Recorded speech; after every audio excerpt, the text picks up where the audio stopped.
messieurs, bonjour, bienvenue dans Zigzag Café. C'est une belle semaine que l'on passe, puisque c'est notre dernière semaine. D'abord, on va pouvoir prendre des vacances, ce qui n'est pas triste.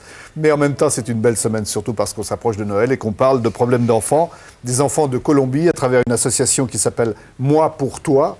À vous de vous débrouiller avec le toi qui peut prendre deux formes d'orthographe. Il s'agit, on vous le précise encore une fois, de sauver des enfants de la rue, avec un engagement qui est de verser 17 francs par mois. Et il faut savoir que ça suffit pour que des enfants puissent avoir un avenir très très différent de celui auquel ils étaient condamnés d'une certaine manière. Alex, vous nous présentez à nouveau nos invités. Oui, pour certains, ça sera à nouveau, bien sûr. D'abord, Christian Michelot, c'est lui le créateur de cette fondation Moi pour toi. Il est, on l'a dit hier, journaliste sportif au Nouvelliste. Vous avez peut-être des questions indiscrètes. Alors, j'ai un dossier, carrément. D'accord, très bien. Sa femme Michel, qui ne pouvait pas être avec nous l'autre jour, d'abord parce qu'elle est charge d'enfants et d'âmes, et puis parce qu'elle n'était pas dans une très grande forme. Content, alors, Michel. Des enfants, peut-être content, on verra à notre moment. Content, Michel, de vous trouver en pleine forme. À ma gauche, on se voit depuis le début de la semaine, bien sûr, Marlise Morard et son mari.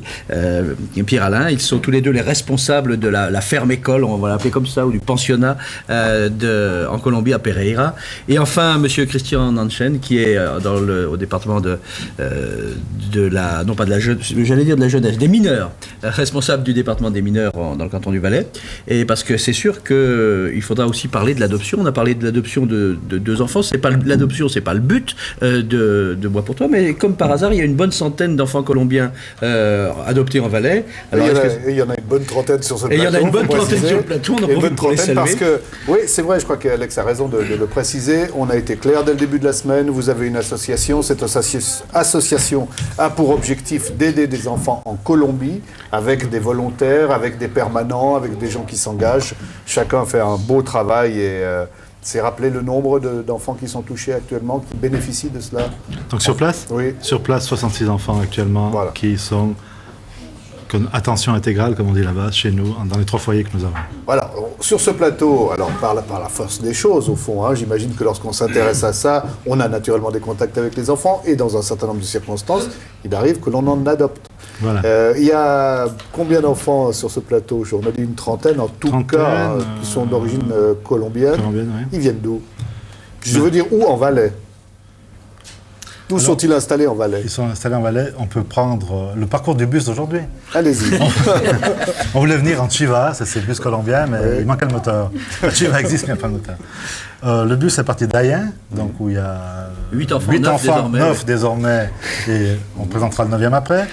Ensuite, il y a une famille de Neda, il y a des familles de Fuilly, de Volège, de Lagarde, c'est près de Saint-Branché, de Martigny, de Trois-Torrents, et une famille vaudoise de Savigny. Voilà un peu les familles qui sont présentes ici aujourd'hui. Tout le monde n'est pas là parce que le plateau est petit. Bien sûr. On voulait préciser une chose, je crois qu'Alex faisait bien de le rappeler au début de cette émission. Vous êtes journaliste. Vous êtes journaliste sportif et vous avez eu un coup de cœur énorme en rencontrant des regards d'enfants en Colombie en vous disant il faut que les choses changent pour ces enfants. Alors, on se dit quand même pour les téléspectateurs, le journaliste sportif, on ne peut pas ne pas lui poser quelques questions. Alors, on a lu votre journal ce matin, qui est Nouvelliste. On se rend compte que le journaliste sportif en Valais actuellement est dans le domaine du football. Il faut dire qu'il a des sujets quand même. Vous parlez de l'avenir du FC Sion en 2 pages. Et c'est un avenir qui vous préoccupe ? Bien sûr, puisque finalement, déjà vous avez en main. Moi j'ai le maillot là pour l'instant. Non mais vous avez le maillot, mais sur le maillot. Pour le transfert, je signe tout à l'heure. Il y a quand même quelque chose de spécial sur le maillot. Oui, dites-nous. Je crois que ça montre tout ce que le Valais est d'accord de faire. Près du pouce gauche. Voilà, on va montrer à la caméra. Voilà, ça c'est un maillot. C'est un maillot qui a été fait pour la finale de la Coupe. Voilà, des supporters. Pour les supporters. Voilà. Et chaque t-shirt vendu, sur chaque t-shirt vendu, il y avait 1 franc pour la fondation. Voilà. Et on avait trouvé le gag. Et on trouve sur le maillot le symbole. Le symbole de la main, et plus et dessous quand même un toit portion. Moi portion. Donc là, j'interviens tout de suite pour les téléspectateurs. On n'est pas en train de faire une action pour sauver la session. Je pense qu'il y a peut-être d'autres personnes. Ça sera pour la semaine prochaine. Voilà, ça c'est un lien. On voit un deuxième lien parce que, toujours à propos du FC Sion, après on va en sortir naturellement. Ouais. Mais rappelez aux téléspectateurs que ce qui se passe dans le domaine sportif à propos du FC Sion, c'est une situation sérieuse. C'est un très très grand club de football qui pourrait disparaître dans les 2 mois qui viennent, c'est-à-dire disparaître, se retrouver dans une ligue très inférieure. Mais une légende ne meurt jamais. Exactement, comme le disait une banderole dans un match tout récent. Et puis le président du club s'appelle actuellement Stéphane Riant. Et Stéphane Riant, il a publié un ouvrage, enfin une plaquette qui est s'appelle consacrée à la Colombie. ACS Colombia. Stéphane Rian, qui n'était pas à l'époque président de la session, a fait le voyage avec moi en Colombie l'année passée, durant 10 jours, parce que lui aussi est père adoptif de 3 enfants colombiens. Il s'excuse de ne pas être là aujourd'hui. C'était un des invités que j'avais voulu avoir sur le plateau. Bon, il a peut-être quelques autres soucis, lui. Hein, quelques-uns, mais petits. Bon, c'est pour dire quand même, moi je crois que c'est très important, bon, on fait ce préambule, mais moi je crois qu'il est important parce qu'on sait que le football en Valais, et en particulier le FC Sion, c'est un élément vital du canton. Et qu'en même temps, on se rend compte que ce que vous faites dans votre domaine, à la fois le journalisme et à la fois l'aide humanitaire, eh bien, il y a des liens. Il y a des liens, il y a le président du club qui fait partie d'eux, qui adopte, il y a tous les gens autour qui se mobilisent. C'est vraiment une histoire cantonale. C'est une histoire cantonale, j'espère romande à partir de cette émission. Mais je reviens quand même sur l'adoption. Je reviens quand même sur ce thème-là, parce que c'est important de dire que la Fondation Moi pour Toi est née grâce ou à la suite de 2 adoptions, mais qu'on n'est pas là pour faire un travail, on n'est pas une ferme, asile pour futurs enfants adoptés. Donc il faut que les gens comprennent bien le message. Je crois qu'il faut qu'on soit très clair, c'est pas la peine de nous téléphoner pour avoir des conseils d'adoption, c'est pas le rôle de la Fondation. La Fondation a envie de vous dire cette semaine, c'est beau d'adopter, c'est bien. On voit d'ailleurs sur ce plateau que ça donne des histoires heureuses. Certaines le sont moins, on verra avec vous tout à l'heure. Mais l'essentiel, c'est que pouvons-nous faire sur place. Et que pouvons-nous faire sur place, c'est sauver un enfant de la rue avec 17 francs par mois. Voilà. On est clair. Par contre, quand même, c'est vrai que les familles qui sont là sont des familles qui ont passé à travers Moi pour Toi, pour avoir des renseignements comment faire pour adopter en Colombie. Mais c'est pas les enfants, il n'y a aucun enfant ici qui vient de notre programme de là-bas, des foyers que nous avons là-bas. C'est peut-être on est quand même là pour donner des conseils, mais ce n'est pas le but premier de la Fondation. Voilà. Enfin, dernier élément, savoir que lorsqu'on adopte et que l'on a dans l'esprit le respect du pays d'où vient l'enfant, et mieux que ça, un engagement à travers des actions qui se passent sur place, c'est sûr que c'est quelques éléments de plus pour réussir une adoption. Alors, bon, puisqu'on parlait d'adoption, vous allez nous proposer quelques images, Alex. Oui, ben d'abord, vous vous rappelez qu'on a entrevu l'autre jour, lundi, Elias, c'est le fils désormais de Marlise et de Pierre-Alain. Alors Elias, il va faire le voyage dans les 2 sens et on va participer à un petit peu du voyage puisqu'il est venu avec vous il y a moins d'1 semaine, c'était son premier voyage en Suisse, mais il va repartir puisque vous repartez aussi pour travailler. Alors en quelques minutes, je dirais l'une des dernières nuits d'Elias, provisoirement en tout cas, l'une des dernières nuits à Pereira, Colombie, et les premières minutes à Genève-Cointrin, porte de la Suisse.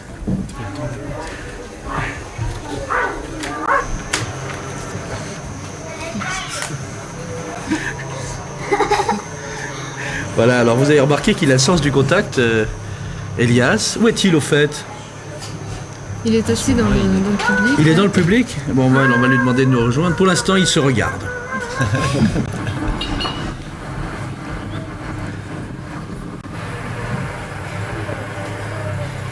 C'est vrai que une fois par semaine, le vendredi, il a le droit de venir avec vous à la ferme école, à la finca. Et alors dans ce cas-là, il faut le ramener un peu tard. Voilà le résultat.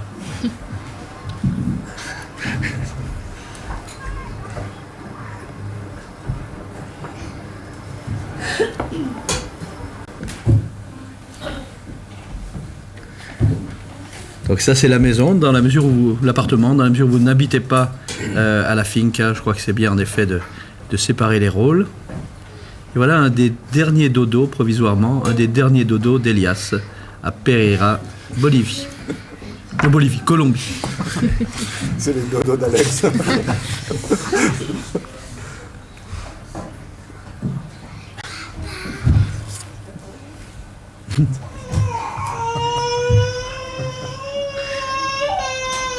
Quelques jours plus tard, Genève-Cointrin.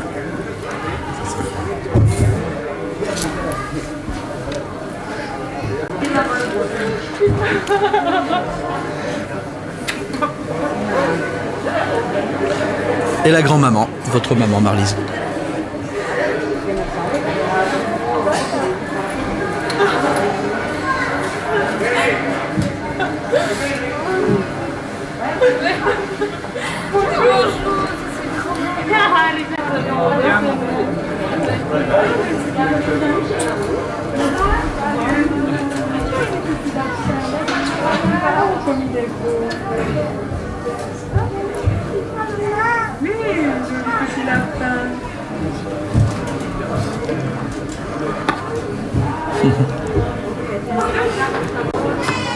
Voilà, Marlise, c'est un bon moment. Hein.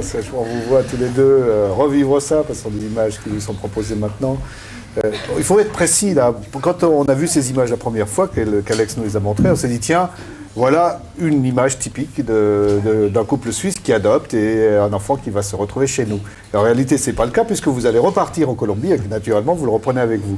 Moi, ce que j'aimerais bien que vous nous expliquiez, par rapport aux Colombiens, dans quelles conditions peut se faire une adoption, quels sont les documents dont on a besoin et quelles sont les précautions qui sont prises. Je pense que M. Nanchen pourrait le dire. Mais je parlais des Colombiens. Là, pour les Colombiens. Pour le Colombien, c'est relativement facile d'adopter et pour l'étranger résidant en Colombie également. Donc on a toujours la petite histoire, c'est plus facile d'adopter un enfant en Colombie pour un résident, pour une famille colombienne que de louer un appartement, en tout cas en ce moment. Ah oui. Il y a moins de, il faut quand même de bureaucratie. Donc non, c'est en fait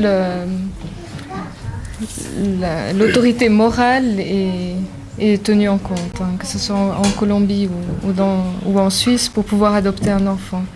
Et pour nous, ça s'est relativement passé rapidement, trop rapidement à notre goût, parce qu'on n'a pas eu le temps de s'y préparer vraiment. Alors on nous demande uniquement un acte de mariage, acte de naissance, et puis un concept des services sociaux de la ville, donc qui réalise une enquête, qui nous voit dans notre travail, qui nous voit dans notre vie de couple. Et puis ensuite, il y a une école des parents. Alors là, j'insiste sur l'école des parents, c'est très très important. Ça veut dire qu'on prépare le parent à recevoir un enfant qui n'a pas le même sang. Vous avez participé à cette école. Nous avons participé, oui. Nous avons beaucoup apprécié. On pense que si les Européens avaient la chance de vivre cette école des parents, l'adoption se passerait souvent beaucoup mieux. Une école qui dure combien de temps ? 2 mois, plus ou moins. À raison de 5 à 6 heures par semaine. Ah oui. Et on compte avec l'appui d'un psychologue et d'une assistante sociale pratiquement en permanence. Ça s'est montré le sérieux avec lequel les Colombiens envisagent le problème de l'adoption. Oui. Passons alors à l'autre stade, et puis ensuite on va revenir naturellement aux enfants, parce que c'est ça qui est important aujourd'hui. Mais quand même pour que les idées soient claires.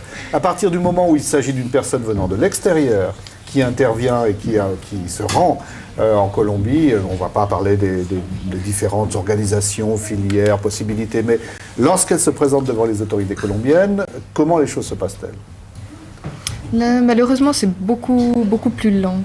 Donc il y a une partie qui se fait en Suisse, et puis ensuite le couple se déplace et puis se présente devant le juge pour la sentence, pour l'organisation des nouveaux papiers d'identité de Et alors le juge colombien, quel élément aura-t-il pour se dire, finalement, ces parents-là, qui viennent de l'extérieur, sont des gens qui sont qualifiés pour s'occuper de cet enfant ? Je crois qu'il y a le concept des assistants sociaux européens ou suisses. Alors, explication peut-être de votre part. Hein. Oui, que les idées soient claires. Alors, ce qui se passe, c'est que donc, quelqu'un qui part dans un processus d'adoption, d'abord, il faut dire que c'est quelque chose d'assez long. C'est vrai que la famille va être évaluée. Il y aura plusieurs rencontres qui se feront avec les parents. En Suisse, on n'a pas cette école des parents. Je trouve que c'est une idée intéressante. C'est vrai que c'est quelque chose de bien. Puis ensuite, il y a un rapport d'enquête qui est fait. Si le rapport est positif, on va donner une autorisation provisoire aux gens d'accueillir un enfant en Suisse. Ensuite, avec cette autorisation provisoire, les gens vont soit s'adresser, par exemple pour la Colombie, au Bienestar, qui est un peu le pendant de l'Office des mineurs en Colombie, ou par le bureau Genevois d'adoption, par exemple, qui sert d'intermédiaire, qui va mettre en contact les parents avec des foyers, des orphelinats là-bas. Une fois que les choses avancent, mûrissent, on va délivrer un visa d'entrée provisoire pour l'enfant. Et puis ensuite, il y a toute une série de papiers qu'il faudra avoir auprès de l'ambassade suisse en Colombie pour pouvoir revenir avec l'enfant, c'est-à-dire un consentement d'adoption des parents, l'histoire de l'enfant, enfin toute une série quand même de garanties. Puis à ce moment-là, l'enfant va pouvoir rentrer en Suisse et ensuite le processus va continuer encore pendant 2 ans où on va encore évaluer en fait le lien affectif entre les parents et l'enfant pour finalement déboucher sur une adoption. Donc, alors, je vous propose qu'au fil des exemples, on revienne sur ce que vous nous avez dit parce que ça pose un certain nombre de questions. Hein. Ce que vous venez de dire strictement, c'est-à-dire qu'au fond, une adoption est provisoire pendant 2 ans. Alors si au bout de 2 ans, les choses se passent pas bien, puis ça arrive, qu'est-ce qui va se produire pour l'enfant ? Mais retour alors peut-être à nos Colombiens. Des exemples précis, familiaux et je dirais désormais familiers. Votre exemple à vous deux, ça remonte à 11 ans et 9 ans respectivement, c'est-à-dire Jonas et Andrés.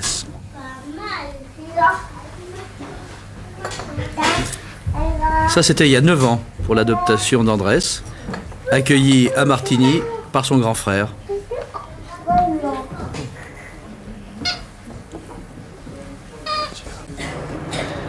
Et les revoilà, ensemble, sortant de l'école, 9 ans plus tard, c'est-à-dire il y a 10 jours, et rentrant chez vous, dans votre appartement.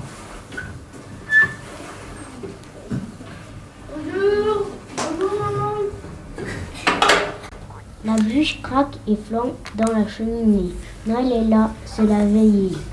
Le carillon joyeux appelle dans la nuit.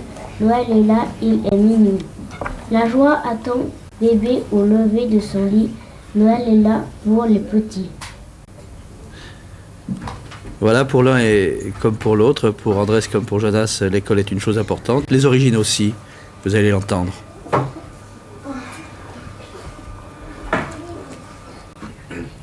J'aime la Colombie comme si c'était ma mère, comme si c'était mes parents. J'aime aussi la Suisse, mais il y a quelques différences. Et quand tu es à l'école, par exemple, tu te sens plus colombien ou plus suisse face à tes camarades? Pas comme les autres. Je me sens un peu... Comment dire? C'est difficile. Tu te sens un peu différent. Voilà. Ouais. Mais parce que tu veux être différent ou parce que les autres te le disent d'une certaine manière? Ça peut être les deux en même temps.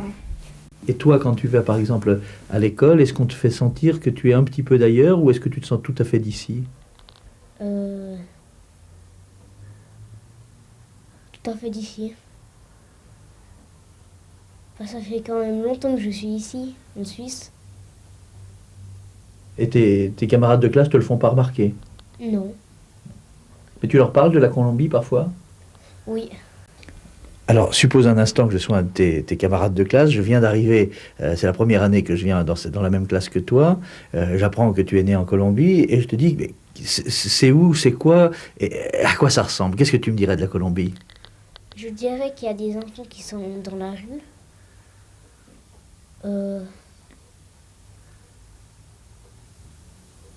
Puis que... Tu dirais c'est mon pays ou pas? Oui. Et alors la Suisse, ça serait quoi? Si la Colombie c'est ton pays, la Suisse aussi? Oui, les deux. Alors Jonas et Andrés, ils sont sur le plateau. Jonas, tu veux peut-être rajouter quelque chose? Tu as dit tout à l'heure, la Colombie pour moi c'est un peu comme ma mère ou mes parents. C'était une forme. Oui, pour moi, la Colombie, c'est très important.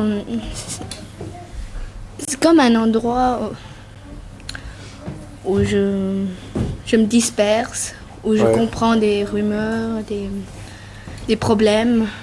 Tu y penses de temps en temps? Elle est présente comment dans ta vie en Valais, la Colombie? Tu as dans ta chambre, tu as des photos, tu es... Non, je crois pas que j'ai des photos de la Colombie. J'en ai peu. Mais tu t'imagines comment là? Tu y es retourné quand même ou pas encore? Oui, j'étais une fois avec mes parents. C'était l'année passée. Non, avant l'année passée. D'accord. Et comment tu as trouvé ce pays-là auquel tu avais rêvé, bien sûr, parce que c'était le tien, parce que c'est le tien. Comment tu l'as trouvé? Qu'est-ce qui t'a frappé? Surtout les enfants là-bas, dans leurs yeux, comme disait mon père. Il y a un regard voyant des choses sur leur vie. Tu as un peu envie d'y retourner, toi, de temps en temps, te dire peut-être un jour, comme des bénévoles de l'association, j'irai peut-être un peu travailler là-bas. C'est un peu tôt, ça, pour dire. Mais... Ouais, c'est sûr, j'irai. Je retrouverai sûr, t'iras. mon pays. Je pense que ton petit frère est du même avis, là, juste à côté. Hein. Christian, bon... Ils sont un petit peu différents. C'est vrai. Ouais. Il y en a un qui reste plus valaisan. Le deuxième, je l'appelle Loro, c'est le perroquet en fait. Il veut tout faire comme le premier. Ce que je veux dire par là, c'est que Jonas, c'est vrai, même s'il ne le dit pas, est très accroché à son pays, très fier d'être colombien. Il a très envie d'y retourner, même pour y faire sa vie, je dirais. Et elle est très présente. Mais il faut dire que c'est peut-être d'autant plus facile que et la mère et le père sont passionnés par la Colombie, connaissent la Colombie, s'engagent pour la Colombie. Voilà, tout à fait. Par contre, Andrés, le deuxième, maintenant il commence un peu à s'ouvrir au pays. En fait, quand on a été l'année passée en vacances, la crainte d'Andrés c'était de retrouver sa mère et puis de ne pas pouvoir venir en Suisse. Quoi. Donc il avait peur, il était très accroché à Michel, il avait peur de ça. Mais c'est tout un processus tout à fait normal. Et c'est vrai que nos deux enfants ont une chance énorme, c'est que la Colombie est présente tous les jours. On en parle tous les jours, on écoute de la musique tous les jours. Et par rapport à des familles où la Colombie est écartée, même s'ils ont adopté là-bas, je pense que pour eux, savoir qu'ils sont de là-bas et d'ici, c'est très important. C'est vrai, hein, je pense que ça vous devez être confronté à un certain nombre de situations où elles ne sont pas aussi heureuses qu'aujourd'hui, où tout d'un coup, au bout de quelques mois, on se rend compte qu'on n'est pas fait pour vivre ensemble et c'est l'enfant qui va en souffrir. Oui, peut-être juste préliminairement, juste rajouter quelque chose. Là, on voit bien un paradoxe de l'adoption. Hein. Quelque part, on a des enfants, au sens du droit suisse, qui vont être adoptés de manière plénière par des gens, c'est-à-dire qu'on coupe tous les liens biologiques ou de filiation avec leur pays d'origine. Puis en même temps, dans l'ordonnance fédérale sur le placement d'enfants, on demande justement aux parents que ceux-ci maintiennent un lien avec le pays. Alors c'est vrai que ces petits-enfants ont de la chance, parce qu'ils ont des parents qui font bien leur travail à ce niveau-là. Donc on ne doit pas couper l'enfant non plus de ses origines, ça je crois que c'est quelque chose de très important. C'est vrai que là c'est un peu une situation exceptionnelle pour ces enfants, hein, mais c'est un réquisite légal de maintenir justement ce lien. Puis maintenant pour les enfants pour qui ça ne se passe pas bien, je dirais, en tout cas, nous, ce qu'on constate dans la pratique, c'est souvent des enfants qui arrivent en Suisse après 8, 9 ans, 10 ans, des enfants plus âgés, qui ont déjà souvent un vécu assez lourd. Et c'est souvent ces enfants-là qui, au moment de l'adolescence, plus tard, vont poser de gros problèmes. Mais est-ce qu'on ne peut pas se poser la question suivante lorsque on dit oui à des parents qui sont certainement remplis de bonne volonté et probablement de capacité. Mais lorsqu'on dit oui et qu'on sait que l'enfant qui va arriver à 8, 9 ans, qu'il a un parcours de vie extrêmement difficile, que pour lui l'insertion, ça sera un vrai problème, est-ce qu'on ne surévalue pas de temps en temps la capacité de ces parents? Alors, nous, on essaye vraiment de dissuader les gens. C'est un travail qu'on fait. Ce type d'adoption, c'est de plus en plus rare. Alors, des fois, il y a des couacs, dans le sens où on est des fois un peu mis dans le fait accompli, mais dans notre façon de travailler actuellement, on veut que les gens soient déterminés sur un projet précis, avec un âge déterminé. Pas qu'on parte chercher un enfant de 2 ans puis qu'on vienne avec un enfant de 9 ans, ce qui arrive des fois. Des fois, les intermédiaires là, font peut-être pas toujours bien leur travail à ce niveau-là. Puis je pense que pour revenir à votre rôle à vous, hein, puisqu'il y a tous ces parents qui adoptent, mais vous avez un rôle d'intermédiaire. Vous pouvez rappeler l'importance de la Colombie, rappeler peut-être l'importance de l'engagement sur place, parallèlement à l'amour qu'on donne à un enfant. Tout à fait. Il y a un mot qui ne me plaît pas du tout, c'est l'intermédiaire. J'étais sûr. Évidemment. Parce que justement, nous, quand on discute avec des familles qui veulent adopter en Colombie, on leur dit justement d'éviter, si possible, les intermédiaires. Et la manière très simple d'éviter les intermédiaires, c'est de faire des démarches directement entre la personne elle-même et le bien-estar. Et on a vu avant cette école de parents et tout qui pourrait exister ici. À part ça, une petite parenthèse, ici pour des familles qui veulent les enfants biologiques, on ne fait pas tout ce travail-là. Hein. Ouais. Bon, c'est quand même sûr, aussi cet angle-là à dire. Certains mettant qu'à choisir, on se dit quand même, si l'on sait qu'un enfant a déjà eu un parcours difficile, il vaut mieux que les parents soient préparés. Tout à fait. Une anecdote, là, j'avais des larmes aux yeux. Je rentrais une fois de Colombie, de mes nombreux voyages, et derrière moi, il y avait un couple de Français qui a adopté 3 enfants en Colombie. Et ils étaient derrière moi, ils parlaient, mais quel pays, je m'excuse du mot, de merde, parce qu'ils avaient dû rester 3 jours en plus que ce qu'ils avaient prévu. En tout cas, plus jamais de notre vie, on mettrait les pieds. Ils ont parlé comme ça pendant 3 heures. Au bout de 3 heures, ils m'ont demandé si je pouvais garder les enfants parce qu'ils voulaient aller fumer au fond de l'avion. J'ai dit oui. Et quand ils sont venus, j'ai dit écoutez, et je pleurais. J'ai dit écoutez, vous savez ce que vous avez avec vous là? Vous venez de prendre 3 enfants dans un pays qui existe, où les gens sont chaleureux et tout, et vous parlez comme ça de ces enfants. J'étais complètement malade. Donc pour ces enfants-là, j'ai peur. Vous avez l'impression qu'ils vous ont écouté? Je peux pas vous dire, je sais pas. J'ai des doutes. Ouais. Alex. Oui, alors, on a vu Elias tout à l'heure qui arrivait directement de Pereira. Lui, il va repartir, mais il a rejoint 8 autres copains à Aya, en Valais. Je vous propose que... Alors, il faut vraiment rappeler aux téléspectateurs, on est vraiment en Valais. On est vraiment en Valais, mais je vous laisse le soin de le vérifier. Même si, en effet, au Café du Soleil, l'atmosphère est plutôt latino-américaine. Regardez et écoutez. Café des Sports, pardon.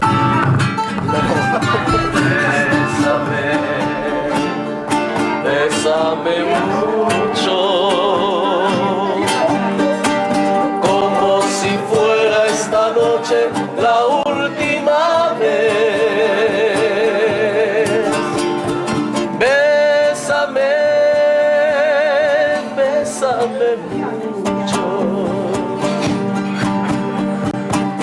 tengo miedo perderte después. Quiero tenerte muy cerca, mirarme en tus ojos y hacerte feliz. Piensa que tal vez mañana yo estaré muy lejos de aquí. Bésame, bésame mucho, como si fuera esta noche la última vez. Bésame, bésame mucho, que tengo miedo perderte después.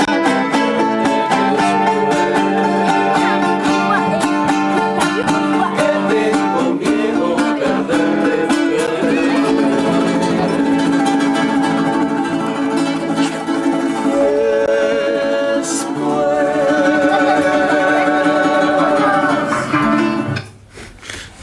Christian, pour vous les deux, hein, c'est une belle séquence, ça, je trouve. Magnifique séquence où on voit la raclette. Hein. Ouais, bah, ça commence par ça quand même. Ça se passe au Café des Sports, là, on n'était pas dépaysés. Café des Sports, non, je me sens tout à fait à l'aise. D'autant plus que le fils de la patronne a fait une année de bénévolat. C'est celui qui était sur le plateau l'autre jour, Philippe Chabella. Et c'est lui qui a construit cette Chiva, avec laquelle on aurait aimé venir aujourd'hui, mais il y a plus de benzine. Mais toujours pour montrer qu'au fond, c'est vraiment en s'insérant complètement dans un village, dans une communauté ou dans un canton que ça peut exister. Sur le plateau, Alain Barillet, prenez votre micro. On rappelle, Alain Barillet, c'est un avocat, il est très très grand sportif, il est non-voyant. C'est un homme qui a participé. Non, il a fait quand même, je crois, la chose la plus extraordinaire qui a été faite jusqu'à 10 heures de café. Sympa, hein? Ouais, ça c'est très bien placé, je trouve. C'est-à-dire qu'en 1991-92, on a lancé un projet avec lui qui s'appelait Maître d'école. Comme j'aime les jeux de mots, je suis obligé d'interpréter, de signifier. Maître, c'était M, accent grave, T-R-E-S, et d'école. Le but, c'était de construire une école dans un foyer à Pereira. Et lui avait fait ce défi extraordinaire, comme non-voyant, de sauter seul en parapente du sommet du Mont Blanc jusqu'à Chamonix. Alors Alain, vous nous racontez un peu comment les choses sont. On n'a pas les images aujourd'hui, on vous promet que la prochaine fois, on les montrera aux spectateurs, mais déjà rien que pour nous faire rêver. Comment ça s'est passé? Bon, en fait, au tout début, c'est aussi le public roman qui a vraiment fait un grand geste au début pour financer cette école. Et en fait, Christian, qui est très rapide, il avait construit l'école 2 mois après avoir reçu l'argent. Puis nous, on a dû attendre 2 ans pour faire le vol, donc on était un peu inquiets. Mais vous auriez pu ne pas le faire, donc vous l'avez fait, c'est bien. Oui, puis c'était le 1er août 93, donc on était aussi un peu... Racontez comment ça s'est passé. C'est des conditions qui étaient assez difficiles, puis c'était un super vol en fait. Puis on ne voulait pas que ça soit en fait, que ça reste un exploit seulement sportif et égoïste en fait. Et c'est pour ça qu'en fait on a contacté Christian qui a eu l'idée de faire ce concept d'action de maître d'école. On était très contents de l'avoir fait et c'est vraiment un exploit collectif parce que tout seul j'aurais pas pu le faire. Donc c'est tous les gens qui étaient autour de moi, donc The Smith qui était mon moniteur de parapente, Patrice Colli qui était le guide de montagne, qui m'a encadré pour faire ce vol. Et en fait on était très très émus en atterrissant en bas du Mont Blanc pour d'avoir en fait pu dire merci aux gens qui ont fait confiance en finançant cette école. Alors rappelez juste le principe quand même d'un vol comme celui-là, parce que vous êtes guidé, puisque vous ne voyez pas. Vous avez quelqu'un qui va faire en parallèle le vol avec vous? Moi j'avais 3 personnes, une personne au décollage qui m'a guidé au décollage. Après il y a Christophe Smith qui a décollé en même temps que moi, qui m'a guidé pendant tout le vol. Puis une autre personne qui avait décollé avant moi, qui était l'éclaireur. Qui m'a fait poser en fait. Et quelle est la durée de la descente depuis le sommet du Mont Blanc jusqu'à la vallée? Ça faisait à peu près 4000 mètres de dénivelé en fait, et ça fait 1 heure de vol. Puis on a dû passer en fait, on n'a pas pu poser à Chamonix parce qu'au mois d'août on ne peut pas poser dans cette région-là en raison des secours en hélicoptère. On a dû poser dans la vallée des Contamines, qui est la vallée qui est à côté. On a dû survoler une montagne en fait avant de poser. Donc ça fait à peu près 1 heure de vol. Bien, je crois qu'on peut l'applaudir parce que c'était... Oui, bien sûr. Juste préciser, les maîtres d'école, donc on a vendu 10 francs le mètre. Oui. Donc comme il y avait 3807 mètres d'élévation, on a récolté 38 070 francs. et qui ont servi à la construction de l'école. Vous n'êtes pas Et je conviés, trouve ça va. extraordinaire. Alex. Non, les idées, il y en a partout d'ailleurs, ouais, et en permanence. À côté, en fait, de M. Varier, il y a 3 jeunes filles qui sont respectivement Nathalie, Anne-Julie et Amélie, et puis leurs parents. Les 3 jeunes filles, elles viennent de Colombie, leurs parents viennent du Valais, c'est une famille désormais. Et alors, il y a quelques jours, ils étaient à Saxon en train de faire des affaires pour moi, pour toi, regardez. Ils achetaient pas la montre, Alors voilà donc le marché, c'était il y a une petite semaine. Et vous allez dans un peu plus, 10 jours, et vous allez découvrir d'une part Madame Thomas. Madame Thomas, elle fait de l'artisanat, des fleurs séchées, de très belles choses d'ailleurs, et elle les vend depuis plusieurs années au bénéfice de Moi pour toi. C'est connu désormais, on vient pour ça. Muchas gracias, Señora Thomas. Et puis les enfants, les trois jeunes filles, elles s'occupent de la roue de la fortune. Alors évidemment, elles ont un public plus jeune, même si c'est parfois les parents qui doivent payer pour les enfants. Ça fait quelques petits sous, comme vous voyez, toujours pour moi, pour toi. Et c'est une activité qu'elles font, je crois, avec plaisir. Les lots ne sont pas très importants, ce sont des colifichets, moi pour toi bien sûr, puisque désormais c'est quasiment un empire. Est-ce que vous pouvez peut-être en 2 mots, reprenez le micro, mademoiselle, vous dire comment vous avez commencé à faire ça? Voilà. Nathalie. Non, ça ne va pas. Ça sera Amélie.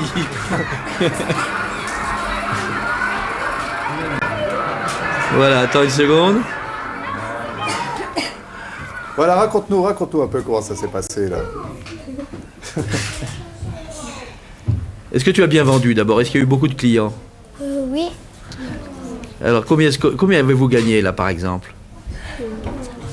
440 francs. 440 francs? Oui. Ben, c'est bien. C'est même très bien. Ben, si on l'applaudissait, tout simplement. Ah ouais, c'est bien.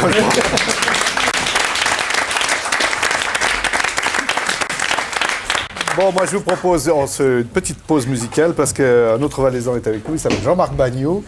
Une vie, une passion, c'est un CD qu'il a sorti. C'est un homme qui aime chanter le Valais, la fraternité et d'autres choses.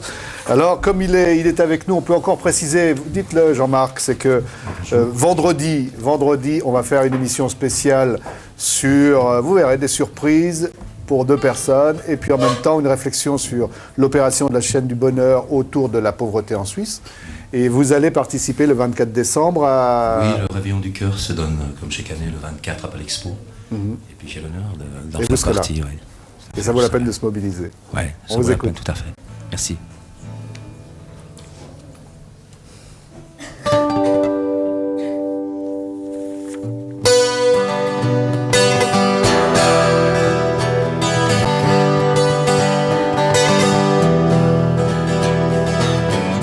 Le seul moyen de me retrouver, c'est que je m'en aille loin d'ici. Plus de livres et plus de disques, plus de chèques, ma guitare et quelques outils. Je sculpterai une cheminée de pierre, je tisserai sur les murs un tapis de lierre.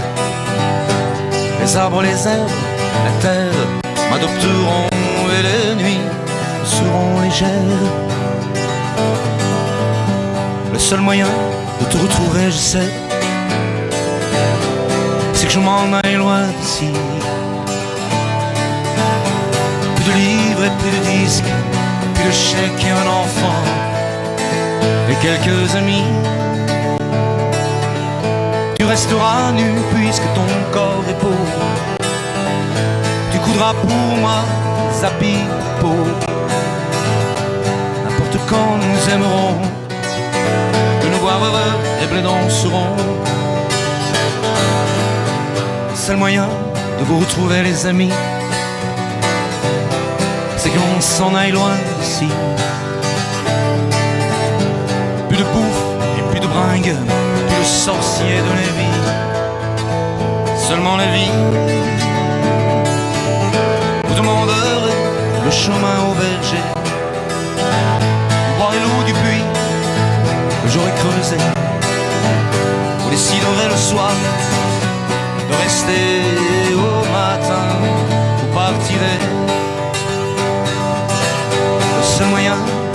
retrouver, je sais, c'est que je m'en aille loin d'ici. De livres et plus de disques, puis de chèques et mes guitares, et quelques amis. Je les apprendrai des choses inutiles. Mon cœur et ma tête vieilliront tranquilles. Devant le forgerat, le temps m'oubliera et le bonheur nous tutoiera. Devant le forgerat, le temps m'oubliera et le bonheur nous tutoiera.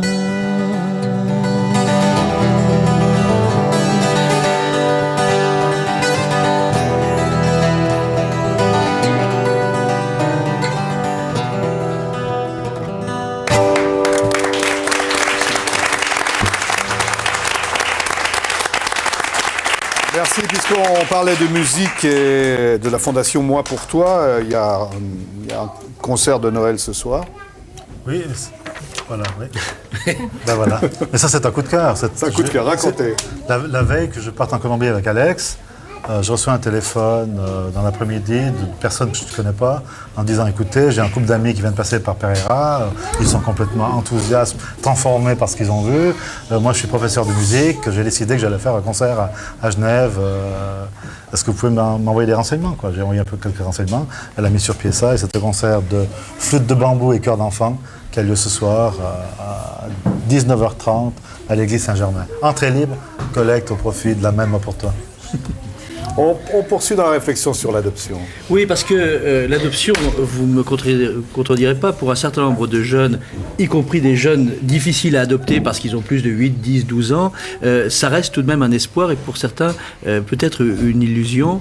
Et puis ça ne marche pas toujours. Alors il y a parfois des parents adoptifs potentiels qui font le voyage, et puis pour une raison ou pour une autre, ça ne se concrétise pas. On imagine la blessure que ça peut laisser, en tout cas pour ceux qui ne sont pas très très solides. Heureusement, au foyer, il y a 2 sœurs jumelles qui, elles, sont suffisamment solides pour encaisser ce type de choses. Elles se prénomment respectivement Marina et Gloria. Et je vous propose d'entendre le témoignage de Gloria que je vais essayer de traduire au pied levé. Voici Marina. À propos de... La maman se llamaba Mafalda. La maman qui devait m'adopter s'appelait Mafalda. Mafalda mais malheureusement, elle est tombée malade. Elle était en Italie. Et puis elle est morte. Alors voilà, finalement, ils n'ont pas pu m'adopter. Voilà, j'ai pas pu y aller. Alors c'est comme ça que je suis arrivé à la fondation. Et cette période où tu espérais être adopté en Italie, ça t'a marqué, ça t'est important? Comment ça s'est passé? Oui, c'était important. Parce que comme j'avais déjà perdu mon papa et puis ensuite ma maman, j'espérais avoir de nouveau des parents. Alors c'était important.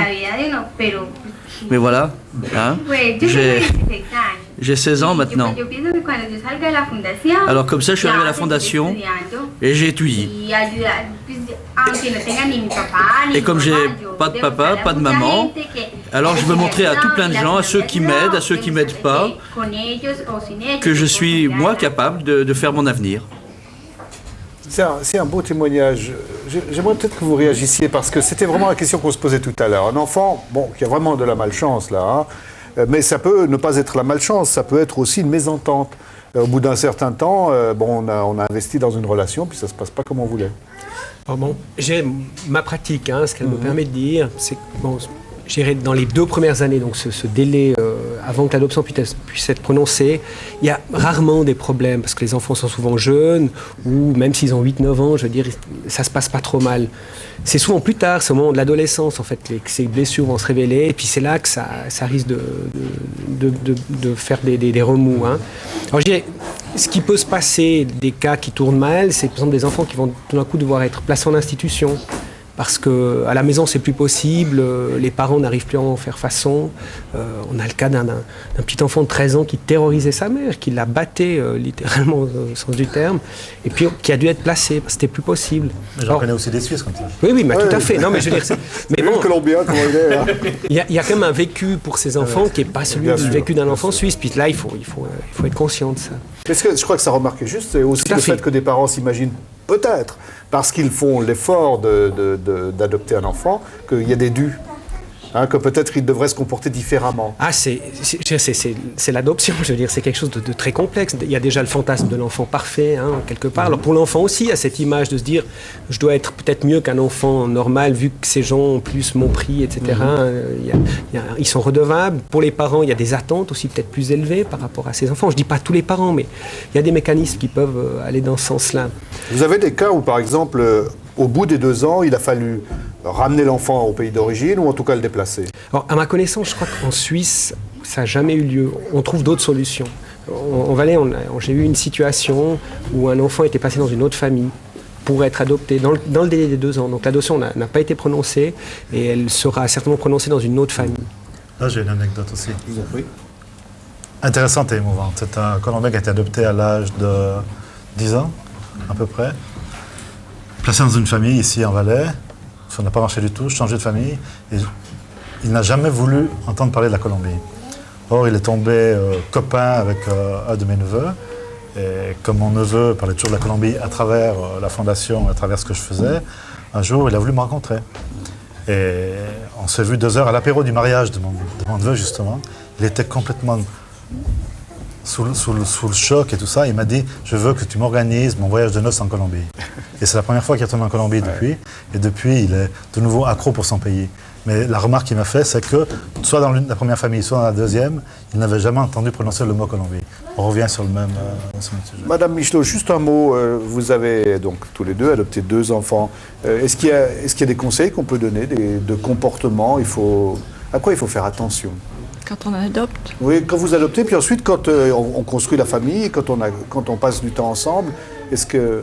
Non, je ne crois pas qu'il y a tellement de conseils à donner. Je crois qu'on se comporte la même chose qu'avec ses propres enfants. Enfin, nous, on n'en a pas de nous, mais je veux dire que je ne crois pas que j'aurais un comportement... Je crois pas qu'on a un comportement différent, quoi. Moi, je ne le ressens pas comme ça. Non. Moi, ils sont arrivés, c'est nos enfants, on n'a jamais fait de différence. Ouais. Et tout de suite, vous leur avez parlé de la Colombie ou... Oui, tout de suite. Les enfants ont toujours su d'où ils venaient tout de suite et ils connaissent leur histoire. Je crois que leur histoire est terrible, mais je crois qu'ils ont peut-être 2 ans ou 3 ans, ils ressentent déjà les choses, ils comprennent mieux plus tard. Et par rapport à ça, je fais aussi un petit... J'ai autant vous dire qu'il y a une ambiance sur ce plateau, là, parce que les 30 enfants commencent à se dire que ça devient long, cette histoire. Une petite parenthèse. Il faudrait peut-être entendre davantage Jean-Marc Bagnou, je ne sais pas. Une petite parenthèse. On a fait un travail énorme avec une dame extraordinaire à Pereira qui s'appelle Anna Berta, qui a travaillé 2 ans avec nous à la Fondation, pour que ces jeunes filles qu'on a vues là, Marina et d'autres, racontent leur propre histoire. Et ce bouquin est toujours en train de vouloir sortir. Je lance un appel, on cherche un éditeur. C'est un bouquin extraordinaire d'émotion et de... Qui est la narration des biographies au fond de ces enfants, de leur parcours de vie. Racontées par elles-mêmes. Par elles-mêmes. Voilà. Et le titre c'est Después de la tempestad, après la tempête, 3 petits points. Et je crois qu'on mériterait peut-être de trouver quelqu'un. Ben écoutez, voilà, appel lancé. Oui, on va pouvoir le garder quelques semaines encore. Puis moi, j'étais pas tout à fait là. Hein. Je reviens à vous tout de suite. Dites-nous tous les deux, puisque voilà, vous êtes aussi parents adoptifs. Même question un peu à vous. Est-ce qu'il y a des conseils que vous donnez, vous? Non, pas spécialement. Comme le disait Michel tout à l'heure, il faut se comporter avec beaucoup de naturel, mais je crois qu'il s'agit d'être authentique toujours.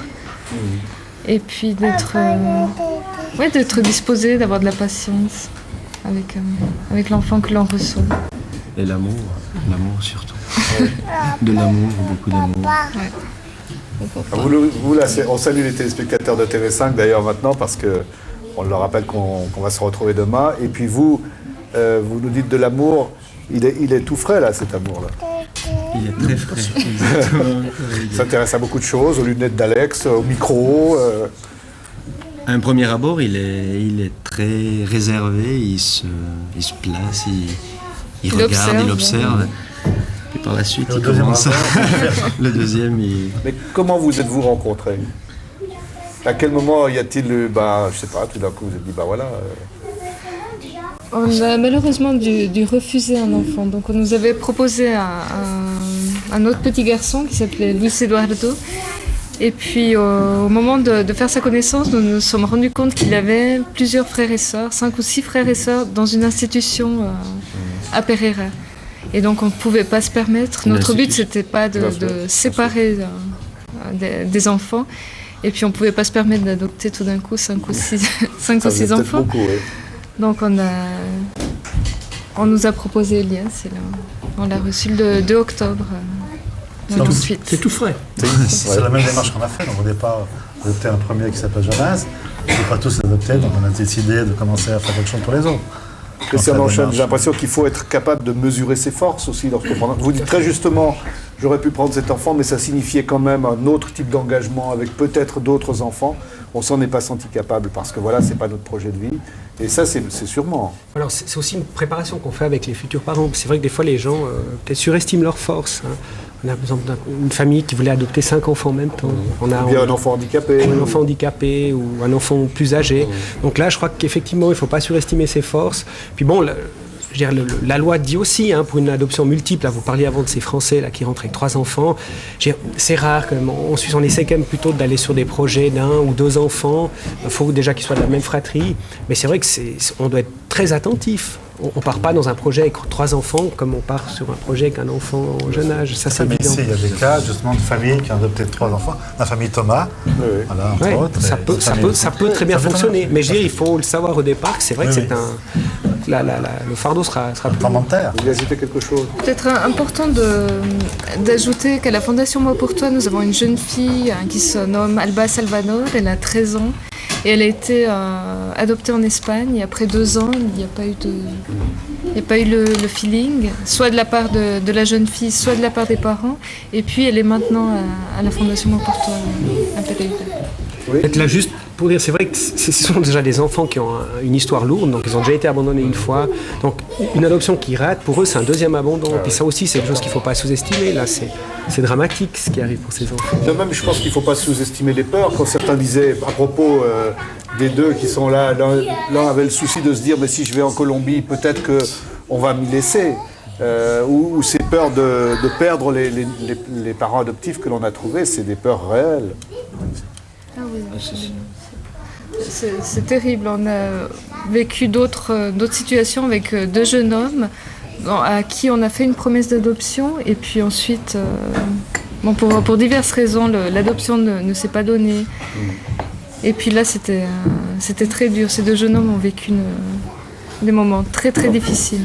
Bon, je crois qu'on a bien fait passer le message là. À la fois, il y a le souci de connaître le pays d'origine, il y a l'extraordinaire engagement que prennent les uns et les autres sur ce plateau de contribuer à l'aide sur place, qui est fondamental. Et puis, il y a un certain nombre d'histoires heureuses où l'on se retrouve et on arrive à faire une famille. Et puis, il y a les circonstances, je crois que Christian Enchaîne vient de le rappeler, il y a les circonstances qui sont plus délicates et la réponse à ça, c'est sûrement un encadrement et une exigence par rapport à soi la plus profonde possible. Alex, bon, attends, il est très occupé. Alex.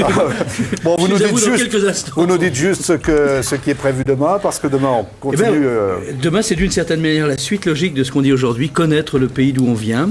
Et nous allons repartir pour la Colombie, mais nous abandonnerons un petit peu les 3 foyers pour partir à la découverte, un petit peu seulement d'ailleurs, les abandonnerons, puisque on va vous retrouver, vous, entre autres, comme cafetero, vous vous occupez de la ferme du café, Pierre-Alain. Alors, ce que je vous propose, c'est quelques images maintenant pour voir comment, en fin de journée, à la finca, on part avec les sacs de café de la journée pour les livrer à la coopérative.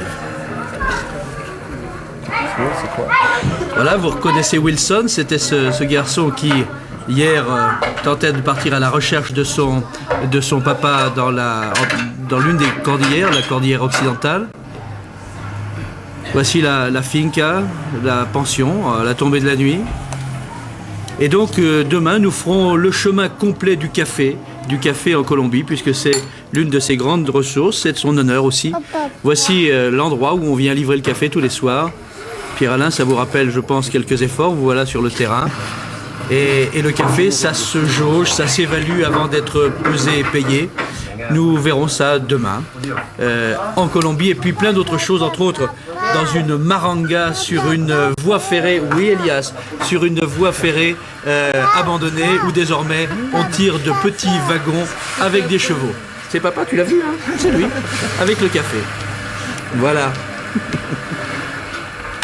Ouais, peut-être juste un mot, Christian, avant de... Peut-être juste rappeler que l'adoption en soi, je veux dire, c'est pas ce qui va sauver tous les enfants malheureux sur Terre. Ça, je crois que c'est quelque chose qu'on doit quand même garder à l'esprit. Puis des actions comme Moi pour toi, qui aident les enfants sur place, c'est tout à fait dans la lignée maintenant des conventions internationales pour défendre les droits de l'enfant, la Convention de la Haye pour l'adoption. C'est vrai qu'on dit aidons les enfants sur place, trouvons-leur plutôt des familles sur place avant de penser à l'adoption internationale, qui est quand même un défi en plus. Mais qui est une solution, mais ce n'est pas la solution. Voilà, ça doit être l'ultime solution. Bon, j'espère, il me semble qu'on a été clair au cours de cette émission. En tout cas, merci beaucoup d'y avoir participé. Et puis Jean-Marc Bagnoud, là, ces 30 enfants, je crois qu'ils sont très impatients d'entendre la deuxième chanson. Alors, j'ai le plaisir de chanter quand les enfants à l'expo. D'ailleurs, chaque année, il y en a beaucoup. La chanson s'appelle On ne peut pas rattraper. Je crois que c'est la seule chose qu'on puisse pas rattraper. Ça s'appelle On ne peut pas rattraper l'horizon.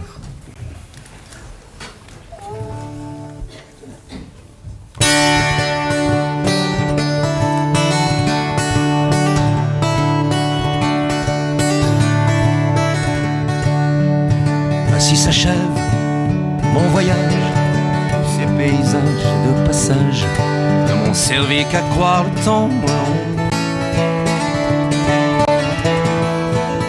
Je ne veux même pas tourner la page, je veux seulement rester là bien sage. On ne peut pas rattraper l'horizon, on n'a jamais fait que tourner en rond. On va de demain en ailleurs en cherchant des corps au bonheur, mais c'est du trompe-l'œil de l'illusion.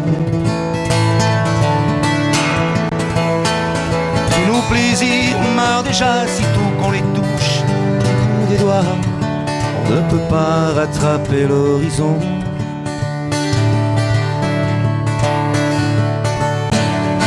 Combien d'hommes sur cette terre périrent comme des éphémères brûlés par une flamme dans la nuit. Ils n'avaient pas compris sans doute que l'étoile qui guidait leur route n'était qu'une étincelle dans l'infini. On ne peut pas rattraper l'horizon, on n'a jamais fait que tourner en rond. Tous les royaumes, toutes les gloires ne sont que des buts provisoires. On a tous la même destination. Tu peux faire ta route en courant, tu n'iras pas plus vite. Pourtant, on ne peut pas rattraper l'horizon. On n'a jamais fait que tourner en rond. Entre la peur de l'avenir et le passé qu'on cherche à fuir, on avance toujours sur le même pont.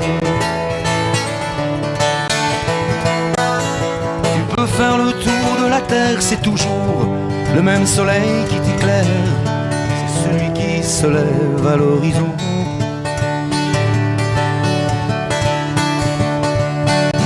Combien d'hommes sur cette terre vivent comme les éphémères par une flamme dans la nuit. Ils croyaient pouvoir être Dieu, ils allaient pouvoir capturer le feu, mais ils sont morts avant d'avoir compris qu'on ne peut pas attraper l'horizon. On n'a jamais fait que tourner en rond.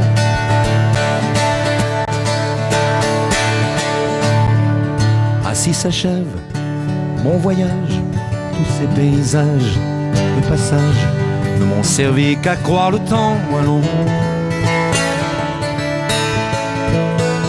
Je ne veux même pas tourner la page, je veux seulement rester là bien sage. On ne peut pas rattraper l'horizon, on n'a jamais fait que tourner en rond. On ne peut pas rattraper l'horizon, on n'a jamais fait que tourner en rond.